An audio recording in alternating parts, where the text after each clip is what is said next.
Hello, I'm Andrew Cunidi, and welcome to the second installment of Musicians Corner, where we find bands all around the GTA and bring them to your private screen. I've got Argyrios Perivolaris, aka Nova Vista, with me tonight, a Greek-Canadian multi-instrumentalist from Etobicoke. This bass guitarist slash drummer has played in multiple bands and side projects before embarking on the Nova Vista solo project in 2023. Recently, beginning to play guitar and synthesizer has allowed Argyrios the opportunity to create music on his own. With frequent collaborations and support from various talented musicians for live shows, Argyrios aims to bring a new take on rock music. How are you doing tonight? I'm doing fantastic. I just want to say that this is going to be a very intimate one-on-one conversation, so I'm very excited. Yeah, I didn't realize my cameraman, he's not here, so it's just me and Ari right now. So this is a very intimate moment. We're in Ari's home. Thank you for having us. Or I should say me. In your music room, look, you can see his guitars. Yeah, all the gear. And his little bouzouki as well. Actually, let's get to the questions now, and we'll get on with this. Question one: how did Nova Vista come together? Was it a spontaneous decision or something you had been planning for a while? Ooh. Yeah, that's a good question. It was very spontaneous. Honestly, I don't even know how it really began. I think what had happened was I was in multiple projects, playing different genres of music.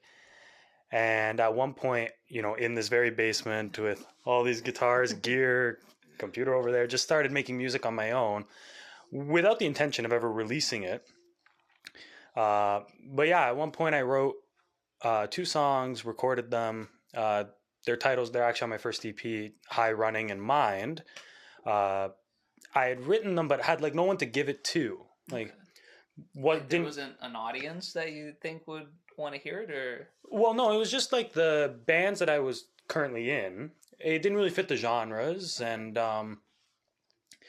they weren't. I like when I'm working in a band, everyone to have feedback into a song, and for myself, writing something completely myself. It was just giving it to a band and saying here, it just kind of seemed like who am I, right? To just say do what I say, right? So I had written those 2 songs, and they were just sitting on my computer for a couple months, and there were a couple other songs that were sitting on the shelf doing nothing that a guitar player in another project of mine, shout out Corey, I don't know if you're going to watch this, but we had worked together on those songs, and I was a large contributor to that, and I just took a shot and said, can I use these songs? They're just sitting there doing nothing. And he goes, yeah, absolutely, use them. So next thing I knew, I had 4 songs that didn't belong to any band, but just belonged to me. And I just kind of said, okay, I'm going to release them.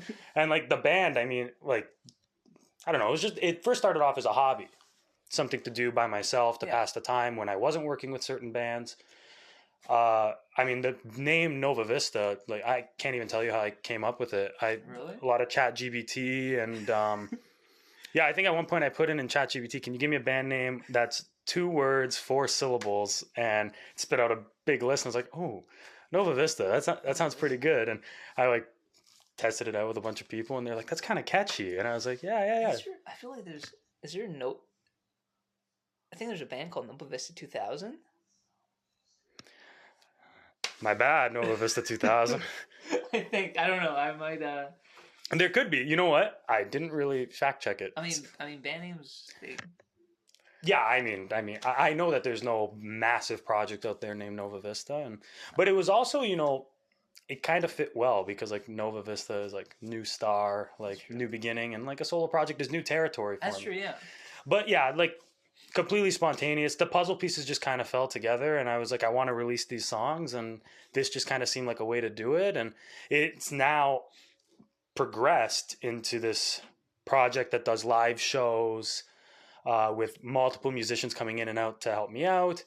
I featured on a song called The Machine in February, and I'm still doing new music. It's now branched off into its own thing. What first started off as a spontaneous hobby, a side project, is now probably the thing I spend the most time on. So yeah, it's just crazy how things kind of always work out like that. I mean, when you try, you succeed. Exactly. Number 2, how do you go about writing songs as Nova Vista? Do you have a collaborative approach, or I mean, you're the one person in the band. How do you make the songs? Yeah, yeah. Well, controversial. I'm going to say this because musicians out there, the bass players, we get too much hate. And I'm looking at all you guitar players out there that constantly roast the bass players. It's warranted half the time, but not all the time.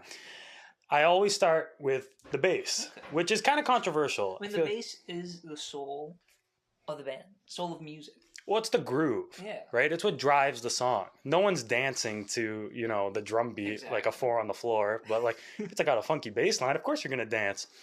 So, and I play bass all the time in my basement and for fun. Like, even if I'm just watching TV, like I'll have a bass in my lap playing and messing around. So it always starts off with a bass riff, and then I go to the drums and write a drum line over that. And then honestly, lyrics always come last. I feel like the song's got to be made, the structure's got to be there to know what story you want to tell, right?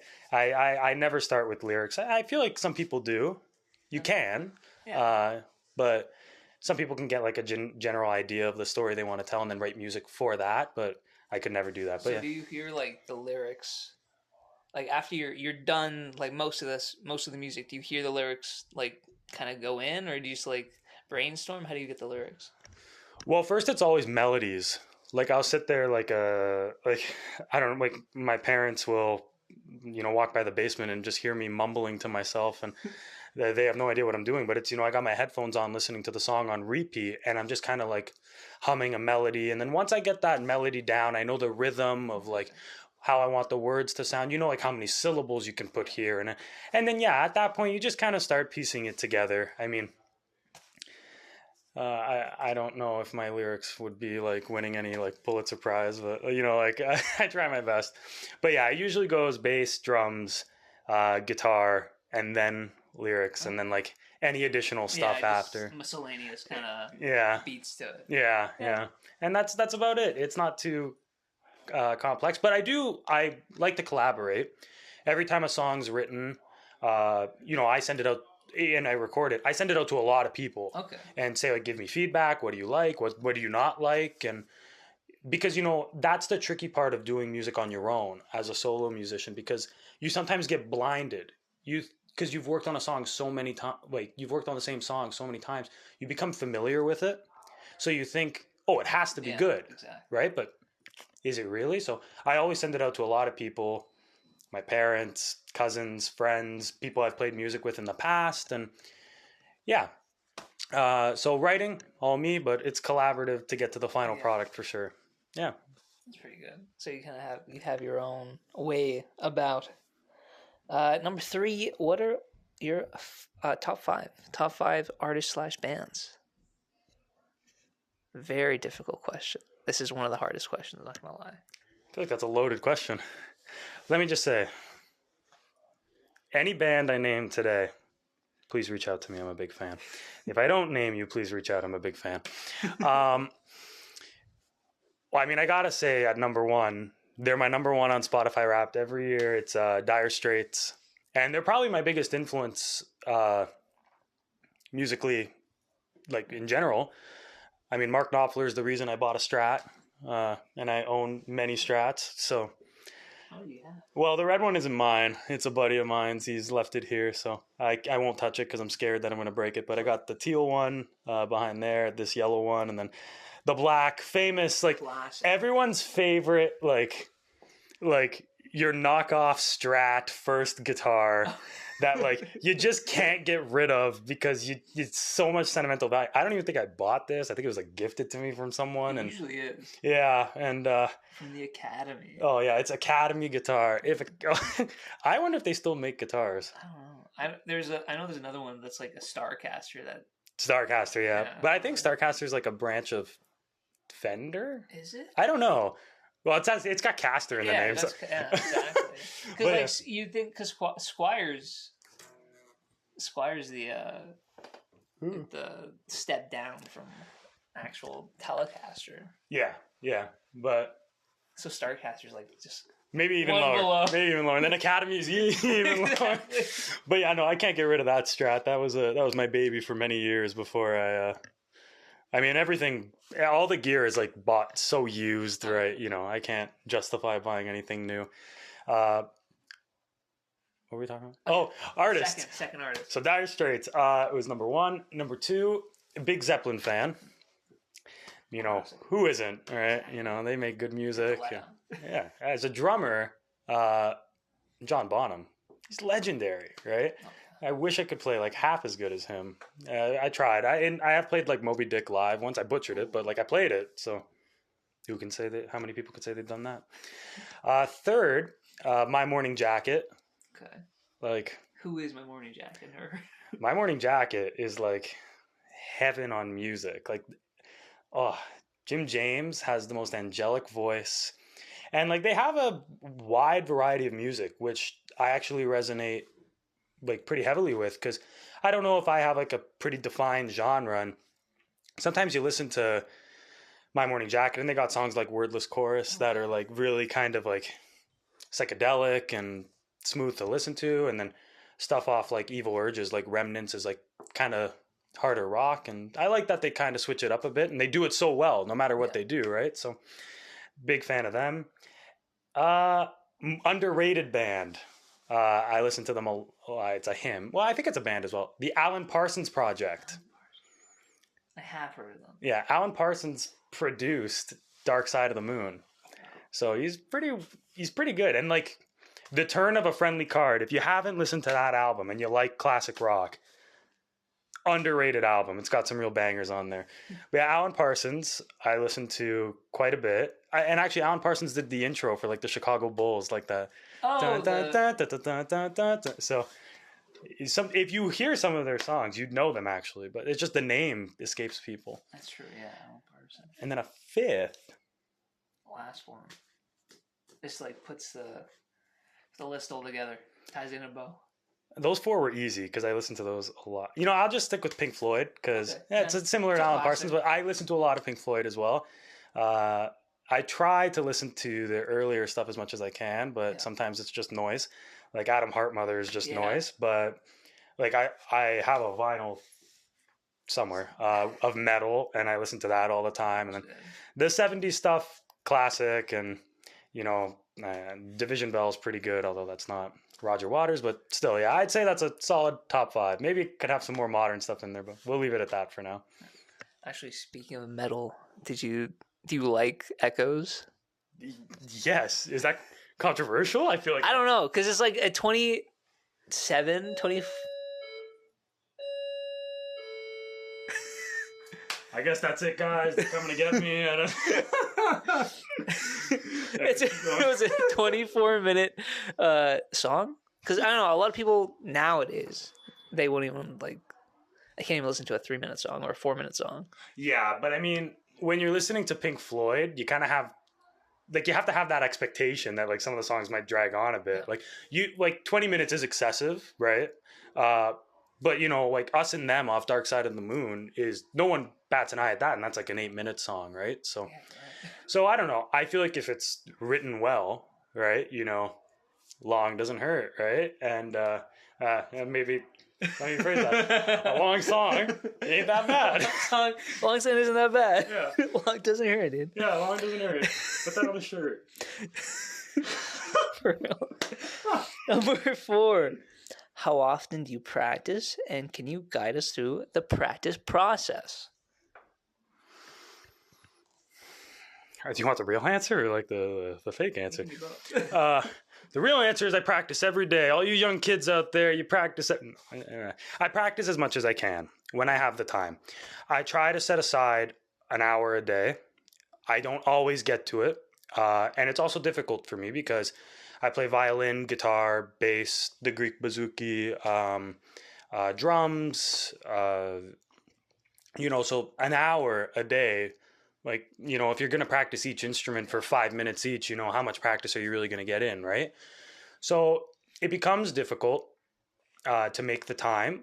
Usually when I set aside an hour, I pick an instrument to practice and kind of go with that. But most evenings are reserved for like songwriting. I really like just plugging in and trying to create new stuff. And yeah, I mean, but I do practice. And especially in live shows, we do a few covers and you got to learn stuff like that. And, you know, also learning new songs, practicing scales, practicing rudiments on drums will help with songwriting, you know, in the future. So you always got to fit time in. I would like to make more time, but it's hard to sometimes. But I would say about an hour a day, pick an instrument, 30 minutes of like scales or practice, and then 30 minutes of like trying to learn a new song. And typically that's what I do. And then like from 10 p.m. to 1 in the morning, I'm like plugged into my computer writing. Writing, half of it is like, you know, just thinking. yeah, just me sitting there like, but yeah, that's about it. But yeah, it's like it's hard because you don't have enough like time in the day to practice, and then to also, you know, write songs and do covers, and it's so tedious. But it's we love it. We love it. Where's that? Number 5. Were you ever in a band before your current band? Many. I'm still in other projects as well. Played in a lot of bands in high school. You know, just kind of high school bands forming, and you know, that was fun. Actually, for the high school bands, were there like, how many bands in high school were you in? Because I know a lot of people like go in and out of bands a lot in high school. So, well, I was doing a lot of sessional stuff. So, if a band needed like a bass player or a drummer, like they'd give me a call and I'd just go practice and stuff. So how many bands was like I officially a part of? Maybe like 2 or 3, but you know, I must have played in high school with 6, 7 individual bands. But was I actual members? And no.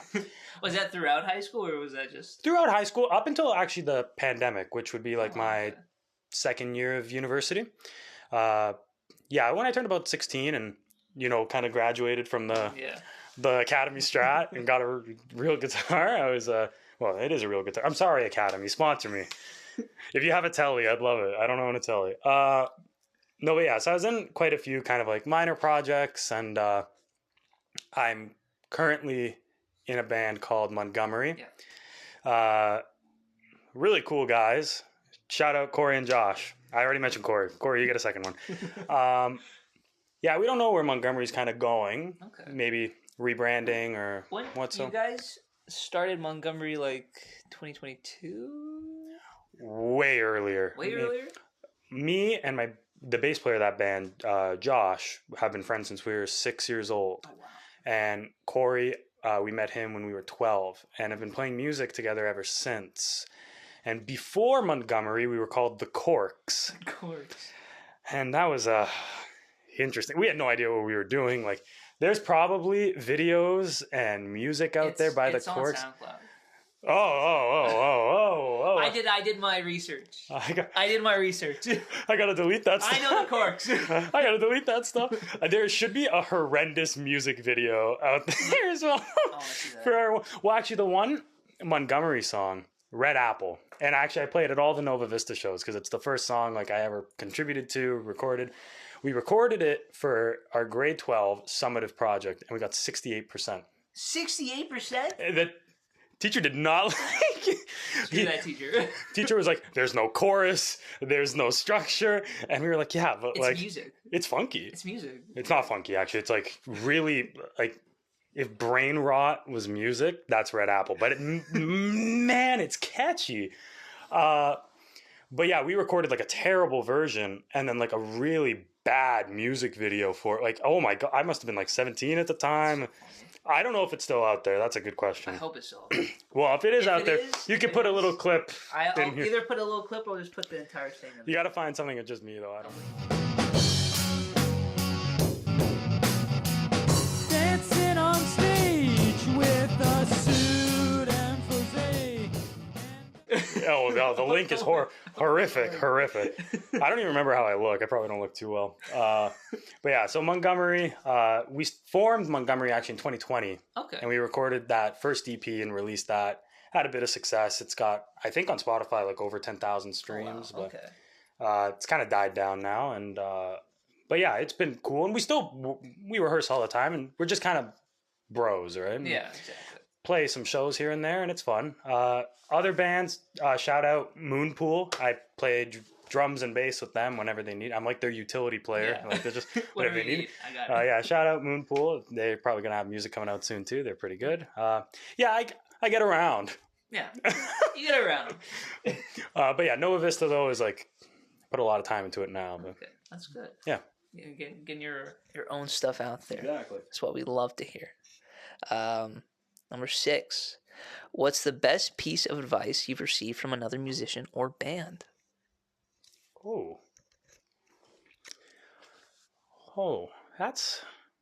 I've received a lot because I played with a lot of musicians and of different like genres and talent levels. Some people with like university degrees, some people just like me who are self-taught, right? The one thing when I started playing live was, I was told when you mess up, no one in the crowd knows that you messed up.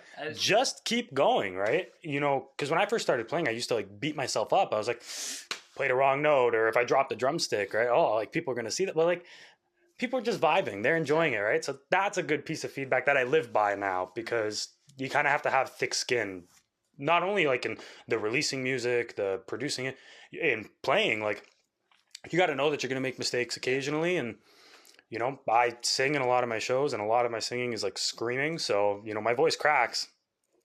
It happens. I feel like it adds to the experience. Listen, I just put all my oomph into those screams.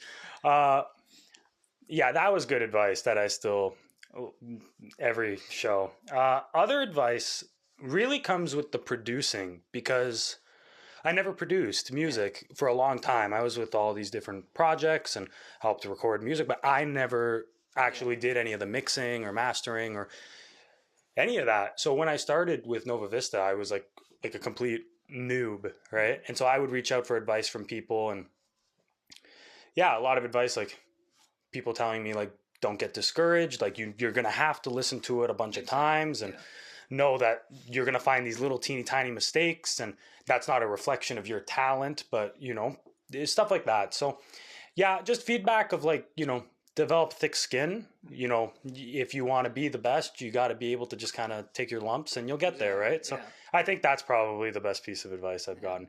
Now, music wise, I get a lot of feedback about like my playing ability, and like I get a lot of comments about how I hold my drumsticks, because like I hold them. Hold them wrong? Oh, I don't hold them right for sure. I mean, I just kind of grab them. You're like, I just kind of grab them. you're like animal. Well, yeah, honestly, like, I don't know, it just feels most natural to me, but I always have someone coming up to me like, you're not holding the drumstick right. And I'm like, you're actually supposed to do this, right? well, now I've developed a joke. Someone comes up to me like, oh, you're not holding the stick right. I flip the one like traditional, and how about this? This better? But, yeah, and then, so music-wise, you're always going to get people giving you feedback, but as a self-taught musician, like, I know what works best for me. Obviously, you got to listen to what people say, right? But, like, I don't hold a pick properly. I don't hold drumsticks. I think it's honestly, I think it's something like you got to pinch it. Guitarists out there, I'm not a guitarist. Like you got to pinch it with your two fingers like that, and then like I just kind of like grab it with all four fingers, like I'm like a toddler. Yeah. It works though. I mean, I hit the right note occasionally, so there you go. Yeah, that's all that matters. But yeah, I don't even know if that was a good answer. Occasional right now. Oh. They're coming for me. They knocked on the door. They're calling. It's the FBI. They're coming for you, man. People, I'm in an interview. Jeez. That's another band trying to contact you. Yeah, it's another sessional work. They want me. They all want you. First they rang their doorbell. Now they're ringing on the phone. They can't get enough. They can't get enough of me. They need a bazooki. Exactly, a bazooki. It's a psychedelic Greek band. Exactly. It's Paul. So hard though. Have you heard of Paul before? No. I don't know how I found them. I found them on YouTube just like one day. I'm like, wow, this is a good band. You gotta send it to me. Hello. I think they're on Spotify as well, but they're like an old band. 7. How do you balance your musical aspirations with other commitments in your life, such as work and school? Ooh. Yeah, it's a good question. I go to the University of Toronto. I'm currently completing a master's degree in the Institute of Medical Sciences. Was it neuroscience? I did my undergrad at U of T with a neuroscience specialist degree and a psychology minor, and I took a bunch of courses in Greek language, of course, and also mathematics. But yeah, I'm in the Institute of Medical Science, and my thesis is like more on artificial intelligence in healthcare. Oh, okay. I'm not doing like any major developing, but like more around like the integration of it. Okay. I've done some AI work and computer science work with Ontario Tech, and yeah, I am very interested in that kind of realm of computers and healthcare, and plan to continue my academic career where it goes, whether it's PhD, another master's, or a different professional school. I'm not quite sure at this point, but I'm just focused on finishing my master's degree for right now. But yeah, it can be time consuming. You got to wake up some days and you got a ton of work. And how I usually balance it is like my thesis work is usually like a 9 to 5. Okay. Wake up, do work, send emails, work on my project. Now, I mean, I'm near the end of it, so I'm like writing my thesis document, preparing like final presentations. You just finished. I just finished. Andrew knocks on the door and like, actually he rings the doorbell. Yeah, he rang the doorbell. I at first thought, it's another band trying to get me, but then it was Andrew. At the time, like as soon as he rang the doorbell was when the Zoom call ended with like one of these like meetings, exam meetings that I had, and like I closed the computer and I'm like wearing a dress shirt and tie, and I'm like, oh gosh, okay, and like I got changed quickly, put this on, and then I go grab the door. It was like super fast, like that was like a circus act, how quick I got changed.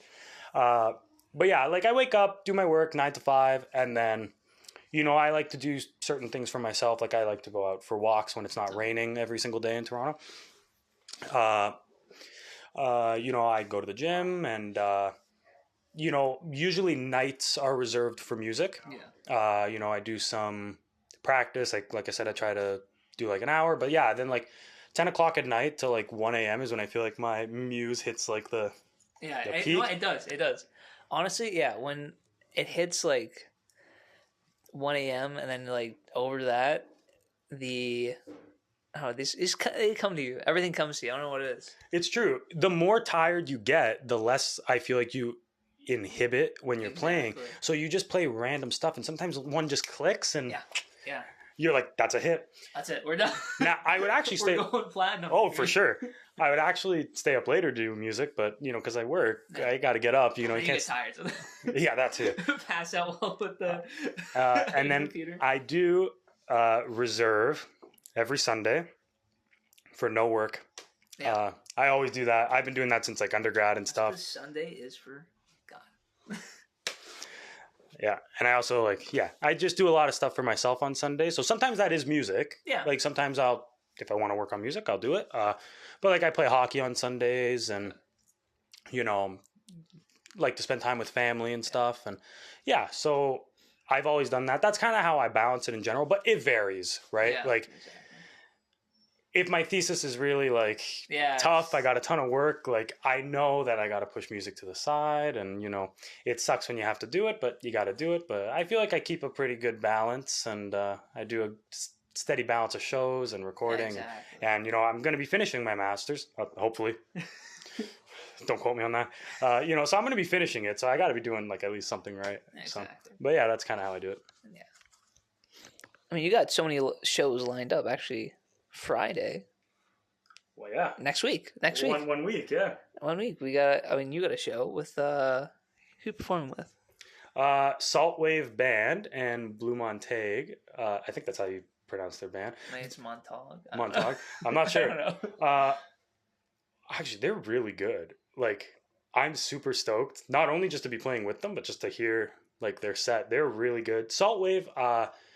I like to listen to the bands I play with, like their music before I go. I haven't had a chance to listen to theirs, but I plan on it. But I'm super excited. And I got almost the same crew that played with me in the last show. Okay, yeah, you got Yanni will be playing bass, and then Nick, my buddy Nick, on guitar. He played the last couple Nova Vista shows, and then actually the guy from Montgomery, Corey. Shout out Corey, the three-peat. It's a hat trick, baby. That's a hat trick. I can't wait for him to get the fourth, because it's gonna come. Corey will be playing also guitar, and it's the first time me and Corey have played together in 2 years, so we're actually really excited. Excellent. Yeah. Very nice. Very nice. So that was 7. Okay, 8. Can you share any rituals or pre-show traditions your band follows before taking the stage in Toronto? Oh, I could talk. I purposefully mess up every pre-show rehearsal. And this goes back to when I was playing hockey. I was a goalie. I know it doesn't count. I'm not a hockey player. It doesn't count. I'm a goalie. Goalies don't count. We're the oddballs, but like, I like it. Maybe the few extra pucks off the head, gave me my music ability. Perhaps, perchance. But I found the games that I played best, the practice before, I had a horrible practice. And it was because when I practiced terrible, my mindset was like, it can't get any worse than what I just did out there. And I went no pressure and played the game well. The practices where I was like exceptional, no pucks were going in, my team's getting frustrated. Well, they got frustrated because I was annoying. But the practices that went well, I went in like kind of too nonchalant sometimes, right? So, and I found the same thing when I started playing live. Like every day, of show day, I run the set before whatever instrument I'm playing. If it's guitar, bass, drums, piano. I've only played one show on piano ever. I always run the set before, and I found that the day rehearsals that went poorly, I played the best. So now it's become a thing where most of the times I sing and drum at most of my shows. Most bands, I'm the singing drummer. I'm like Karen Carpenter. Phil Collins would have been a better person to name. I mean, Karen Carpenter's pretty good. Yeah, Karen Carpenter. You know what? No, Shout out the Carpenters. Shout out the Carpenter. Shout out Corey. Yeah. Shout out Corey. 4 times. 4 times. So now I find myself when I'm running the sets, and like I'm playing drums, if the rehearsal's going really well, like I'll purposefully mess up. Like I'll drop a drumstick, or like I'll mess up a fill. I'll do it on purpose. So then in my brain, I'm like, can't get worse than that. It's just something I've done now. I do it all the time. I don't know. I can't really help it. Probably not good, because that's how you develop bad habits right before a show. I mean, it's not bad. I mean, if you just mess up before the show. Yeah, well, it's whatever. It's whatever. But yeah, so that's kind of something I do. The rest of the guys that play with me, I don't know what their pre-show ritual is. I don't want to speak on behalf of the other guys. Actually, I do have like a pre-recording ritual as well. And it's basically like, what I do is I go on my Discover Weekly on Spotify, and I listen to the first 3 songs. And sometimes that, like Discover Weekly sometimes will give you a song you already know, and sometimes it's brand new. And I don't know, there's just something about it. Gets my juices flowing. Like, ooh, that's good. That's good. Or sometimes you listen to it and you're like, ooh, not for me. No bueno. Yeah, so I do that. That's something small I do pre-recording. And yeah, that's about it. Nothing too crazy. I'm not sitting there like doing handstands or backflips or something. I wish I could. Can you do backflip? No. Next, musician's corner. Andrew's doing a backflip. I'm doing a backflip, and I'm doing a handstand the entire recording. Let's see. Number 9. Can you share any rituals or? Oh wait, we just did that. What am I doing? Number 10. If your band had the opportunity to perform a cover song that's completely outside of your genre, what song would you choose and why? It's tough because so many of the songs I've released don't have a consistent genre. Like song like Penny, that's a Montgomery song, but we play it at all the Nova Vista shows. That's like bare bones rock and roll, right? It doesn't get like simpler than that. But then, you got songs like High Running. It's got like synth in it. And, Rosa Lloyd, another Montgomery song. It's like kind of psychedelic-ish. So I don't know. Most of the shows, the Nova Vista shows, gravitate to more like rock and roll, hard rock, right? So I would like to do like a country rock song. But like one that not a lot of people have heard of. Like I would like to pull out some like Marshall Tucker band, do some like Heard It in a Love Song. That'd go pretty fire. A little Fire on the Mountain. Oh yeah, absolutely. Fire on the Mountain. Oh, can't sing. That'd be pretty cool. I don't know how, if people came to a Nova Vista show expecting like my normal stuff, how they'd take a country rock. I feel like it would go kind of well. I think so too. I feel like they'd vibe with it. I don't think I'd pick a Marshall Tucker Band song because the thing with Marshall Tucker Band, like I think they got a flute in there. Oh, is that Marshall Tucker? Is that who sang Aqualung? Oh, Jethro Tull. Jethro Tull also has a flute. Yeah. And if you see him live, he's like playing the flute and like skipping around in circles. It's pretty impressive. Maybe do like an Eagles song. Ooh. If I could, 5 guitars in there. yeah. Oh, that's true as well. Yeah, but like an Already Gone. Oh, that'd be so good. That and like, oh, what's a good one? What's the one that goes ba ba ba ba? Look at this baby up all night. Da da da da da da. I don't know. Let us know in the comments. It's a black album. It's a black cover. Black That's all I remember. I don't know. I was listening to it today. I have no idea what you're talking about. So I probably would know if like I heard it. Probably. Maybe country rock would be pretty cool. I think I'll stick with that. Maybe even modern country, like Luke Combs. You know, some good stuff there. I think they're crowd pleasers. People love country music. It's just not really something that I gravitate towards, but could be something cool to do. Yeah, or just like pull out a house song, like just start playing like Mr. Saxo Beat, like. How play Cascade or Cascado? Oh, every time we touch? Yeah. Oh my gosh. Actually, I think I know a buddy who does like a hard rock version of Every Time We Touch. And like he's shown me a video of it and it's good. If I could pull that off, I'd love to do that. But so funny. Yeah, there's a lot of stuff. You know, the problem is though with like shows that you book in Toronto, most of them like you don't get like 3-hour shows, right? Like big bands do. You got what, 30 minutes to an hour? Yeah, it depends where you are and you place in the bill. 30 minutes to an hour, and sometimes you want to make the most of like you know. Exactly. For me, like if I get a 30-minute show, you know, I have 6 Montgomery songs, and then I got 4 Nova Vista songs, and then the Machine. You know, if I want to play them all, like I don't even have enough time in 30 minutes, right? Yeah. So to branch off to different genres, although like a cool idea, like definitely need the time to do it, and so you can branch off. But yeah, I'd love to incorporate some country rock. I think that'd be pretty cool. That'd be very fun. Very fun.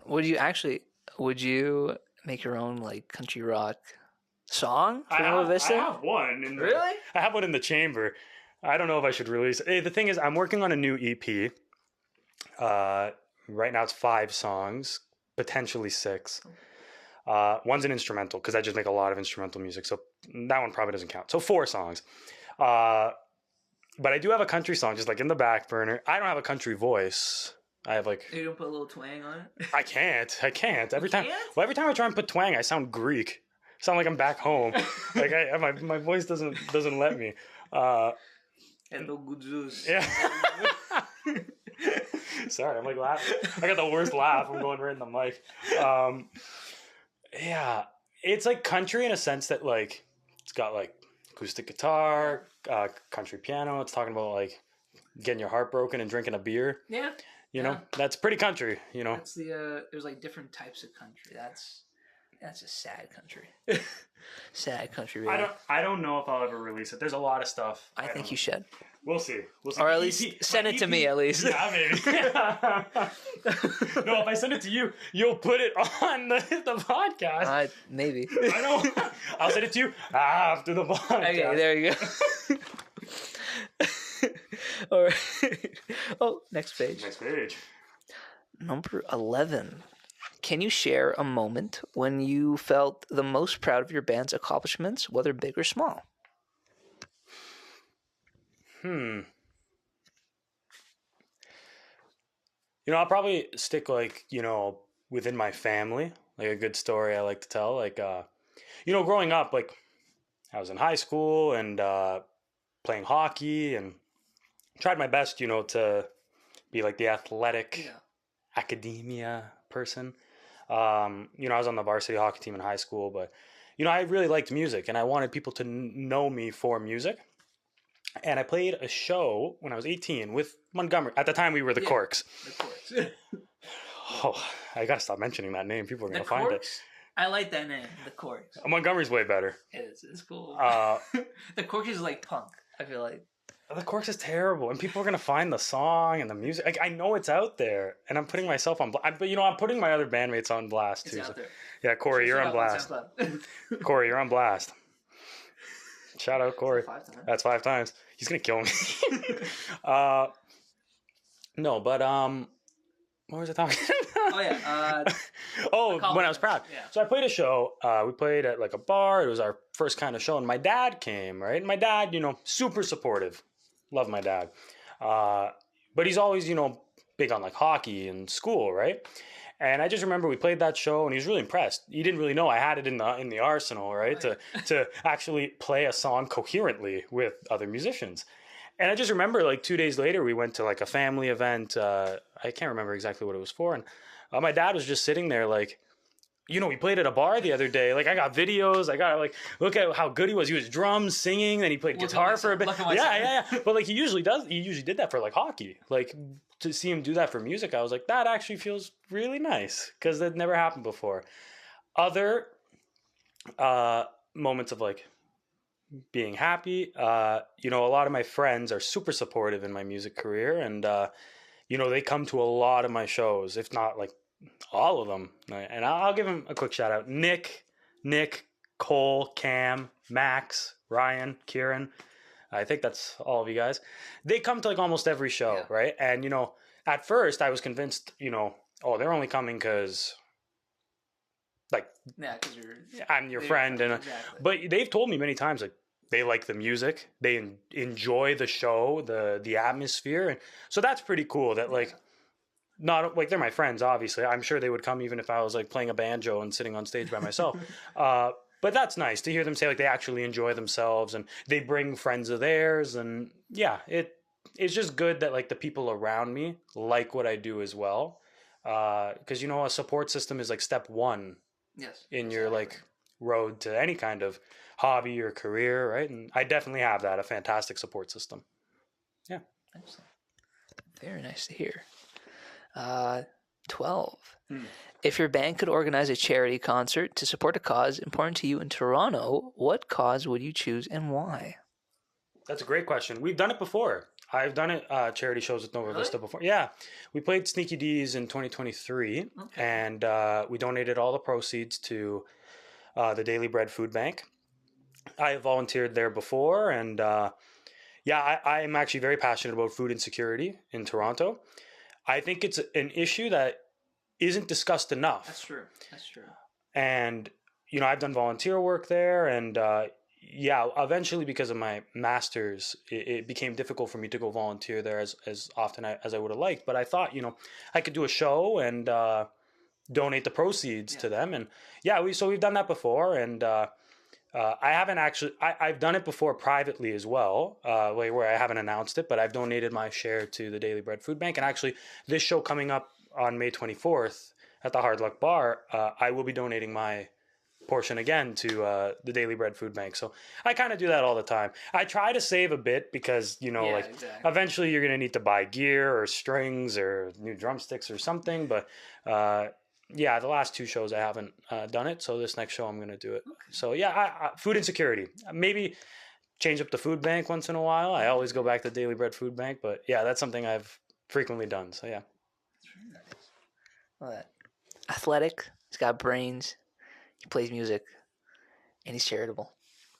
How can you not love this man? There's a lot of people out there that don't love. There are a lot of people out there that don't love me, and you know what I say to you?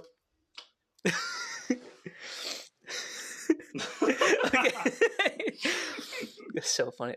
14. No, sorry, 13. What am I doing? Get a load of this guy. If your band's music were a flavor of ice cream, what would it be and why? If my band's music was a flavor of ice cream. Yes, and if you say Rocky Road, I'm leaving. Rocky Road. What is this, 2008? Ice cream. Jerry. Oh, for people that don't know, I also go by Jerry. It's like a nickname. Jerry. Ben and Jerry's. Yeah. Except your name's Andrew. Yeah. You're Ben now. That's actually a good question because it's a weird comparison. I'll stick with my favorite ice cream flavor. Controversial. I'm intrigued to see your reaction to this. Mint chocolate chip. A lot of people actually there's a lot of people that actually like this. Like, a lot of people. Like, what, you? I just don't like mint in general. I am a classic man. I like cookies and cream. Anything with cookies in it, I love it. But mint chocolate chip, I don't like mint. I love mint chocolate. Not just mint chocolate chip ice, like anything mint chocolate. I love it. That's one of the reasons my strat behind you right there is mint. I got it mint because like I just love mint. But yeah, mint chocolate chip, because I feel like my music, if more people gave it a chance, they'd love it. But the people that are like, oh, mint chocolate chip tastes like toothpaste, like you know, it's like the same as like my music. They're like, oh, Nova Vista doesn't make good music. Have you ever had it? Well, this tastes like toothpaste. Well, if someone said my music tastes like toothpaste, I'd say like oral hygiene. Don't neglect it. Yeah, I think that's a good answer. Like, what else am I supposed to say? That's actually pretty good. Me, personally, I don't like mint, but I do like Nova Vista. There you go. There you go. Now 14. How do you handle constructive criticism or feedback from fans, peers, or industry professionals in Toronto? How does it influence your approach to songwriting and performing? Yeah, that's a good question. It's much deeper than the ice cream one. I get a lot of feedback because I seek it out. Yeah. I'm sending songs to people, and you know, sometimes I'll even just get like my parents to sit in the basement and watch me play something, see if like they like the way it sounds, or you know, obviously my parents don't know much about music, but you know, it's people that, you know, the listener, right? Listener is just as important as the you know, the consumer is what makes the music, you know, pop off, right? So I always seek out feedback, and I do that with everything, academia and you know, music. And the main reason, because like feedback is for growth. Yeah. You know, it's not a setback, right? Because you can always build. I've always seen it like that, and that's why I constantly seek it out. Now, sometimes we're all human. Come on. I get feedback, and I sit there and I say, ain't no way I'm doing that. That's objectively wrong. And then like a week later, like I'm like, oh. But you'll learn, right? Like feedback, criticism, there are ways to grow. If you don't listen to the feedback and it bites you in the keister, I won't swear, it's family friendly. You know, you learn from mistakes like that. So yeah, I've never really seen it as a step back, always just a way to keep moving forward. And for sure, I mean, my first EP, you know, some of the songs are not mixed well at all because it was like my first attempt, right? And I've had a lot of people come up to me and say, you know, you could have done this, you could have done that. And, you know, this new EP that I'm working on, like the songs sound way better, right? From a lot of the feedback that I got, right? I've also been told to re-record some of the songs. I refuse. There's something about them, the way they sound is just like embedded in my brain. I would never let them go. But yeah, so I'm always seeking it out, and I'm always using it too. And yeah, feedback's a good thing. Don't let feedback disappoint you. Is that even English? I think it's English. I think it's English. Actually, what was the one piece of feedback that you like kind of like?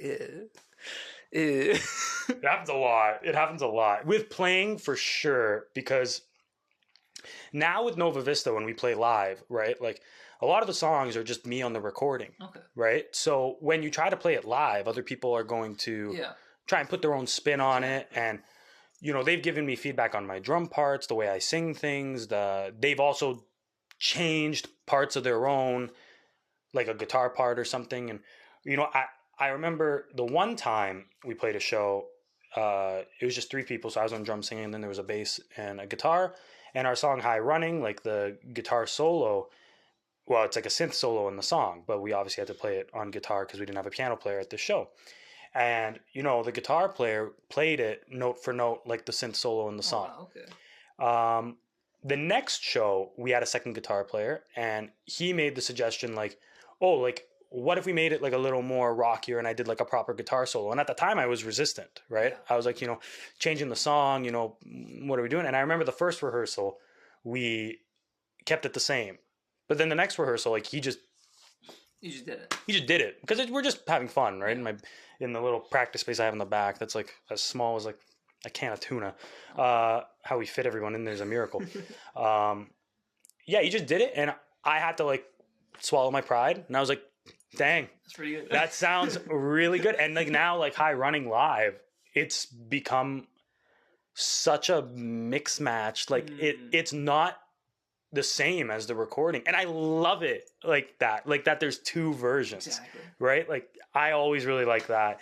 So that's an example of something I was like a little resistant at the start, because like it's my song, I don't want people messing with it. But now I realize like solo music, sometimes other people's input can really enhance it, right? So that's one example for sure. They're not saying it to like be mean or anything. They're like, I want to push you up. I want to make it better. Let's make it better.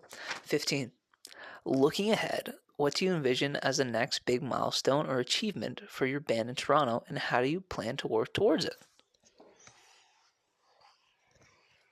Oh, I haven't really thought about it, because I'm just kind of going with the flow and just enjoying it, right? Like it's just a lot of fun. I meet a lot of cool people and playing shows and writing music. Like it's just a lot of fun. And that's the beauty of it, that I really enjoy it. Things I want to accomplish, like, I love playing shows in Toronto. I live in Etobicoke, and it's not too far of a commute on the subway. It's still GTA. Still GTA. Sometimes on the subway, when I got cymbals and snare drums and all this stuff, it can be a pain. But we make it work. But I'd love to branch out to different areas in like Ontario. I have played shows in Kingston before, but like never at the Mansion. If you know what the Mansion is in Kingston, like Queens, love to play a show there. I was actually recently in Guelph with a different band. I'd love to do a Nova Vista show out in Guelph. Okay. Just kind of branch out. I think obviously milestones. Like I'd like to get. Well, I don't actually really care about numbers. Like I'd like to get my EP out by the end of the summer. That's a big milestone for me, because I want to have one release every year. Exactly. But yeah, no, just branch out to different cities. I think that's half the fun. You get to see new places, meet new people. And don't get me wrong, Toronto's filled with like amazing people, amazing musicians. We love Toronto. And I'm so proud that I get to play so many shows in Toronto. But yeah, the idea of branching out to different cities, even going like Hamilton, Windsor, like even Hamilton. Even Hamilton. Yeah. Oh my gosh. I'd go to Quebec, but my French is not super great. If you guys will, take an English speaker, I'll speak Greek. I mean, you can go to Montreal. They speak English. Montreal's got a good Greek community too. It's true. I mean, that's where my family is. There you go. My family is. Yeah, but I'd like to move around a bit more, and I think that I do see that in the future. I'm communicating with certain places and trying to organize things, and yeah, I think that's like a good small step forward. Personally, big milestone for me, finishing my master's degree and deciding where to go next, right? And I got some decisions, and I'm more than just a musician. I'm a human. He's a human. He's a human being. I'm an AI.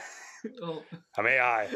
This is not a real interview. No, this is all fake. Actually. All AI, actually, yeah, exactly. Actually, well, a lot of people are going to see this interview, and they're going to have no idea that it's me until like 20 minutes. Because I had the fro forever. That's true. And I cut it for this interview. No way. I cut it for the exam. Okay, that's what I thought. Could you imagine? I was like, musician's corner, I gotta look nice and clean. I gotta look clean for this. No, I had a fro for a long time, and I like the fro. Made me look like the drummer from the band. What's his name? Levon Helm. Oh, the band. The band. Yeah, but no, I cut it off for the exam, so it'll grow back. Hair grows back. So that's okay. I mean, for the first episode, I had longer hair and a mustache, so. Oh yeah. I got none of that now. The mustache was fire, though. I love the mustache. It's okay. It's summer. I gotta let the top lip breathe. There you go. Anyway, actually, before we go, are there any places, venues in Toronto that you do like that you want to hit that you haven't done already that you want to get in there? Oh yeah, there's a lot. I mean, Toronto's got some cool spots. Where have you played? Like where have you played in Toronto? Oh, lots of places. The Sneaky D's, Drake Underground, Supermarket, the Piston. I mean, previous projects, like we've played like a few places. Some I won't name names because the people. A little back of bar act. Yeah. The people that those kinds of bars have like the nicest people working there. That's the crazy thing. That's why I feel bad like saying it, but like there are a few like in Guelph, like with other projects, I've played Jimmy Jazz and a few smaller places here and there. Where I want to play, I mean, the Alma Combo is like classic. Everyone wants to play there. I'd love to one day. The Rivoli. Oh yes. Or the Rivoli. How do you say it? I think it's Rivoli. I think it's Rivoli. Let us know. No, I think it's Rivoli. Andrew knows best. It's Rivoli. It's Rivoli. It's ravioli, actually. Actually, I was supposed to play there, but it kind of it fell through. But we'll be back. We'll be back. Other places in Toronto, there's actually a few places out in Etobicoke that like don't typically have live music, but like I go frequently with friends here, and like it'd just be pretty cool. Like I know like the people there, and like it'd be a lot easier to like draw a better crowd because like I know so many people out here. Yeah, lots of cool places out in like I've already said like the Mansion in Kingston and other places like I'd love to play Jimmy Jazz in Guelph again. That'd be pretty cool. Yeah, lots of places. I think anyone who will take me, hey, hit me up. What are we doing?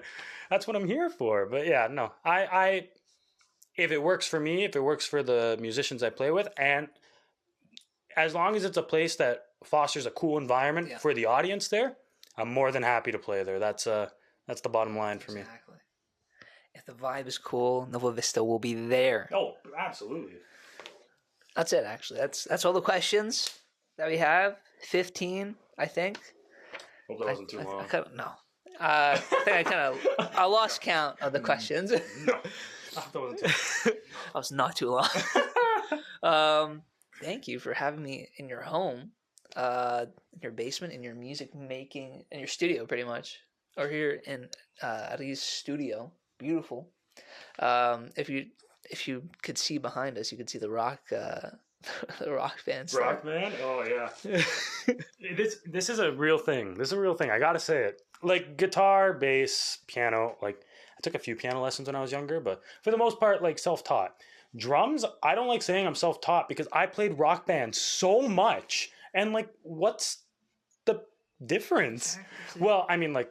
I told you. Small difference. Like I don't hold the sticks properly, apparently. So you played rock band. Well, yeah, I was just you got to just hit the exactly. You got to hit it. Whatever they're called, the pads, notes. I don't know what they're called, but like I played rock band a lot growing up, and honestly, like it probably influenced like the music that I like make as well, because like Rock Band 1 had a killer soundtrack. Like Say It Ain't So was on there, In Bloom by Nirvana, and then I think like the hardest, every rock band's got like the Impossible song. It's like Green Grass and High Tides. That'd be a unreal country rock song. See, the interview just all comes back full circle, full circle moment.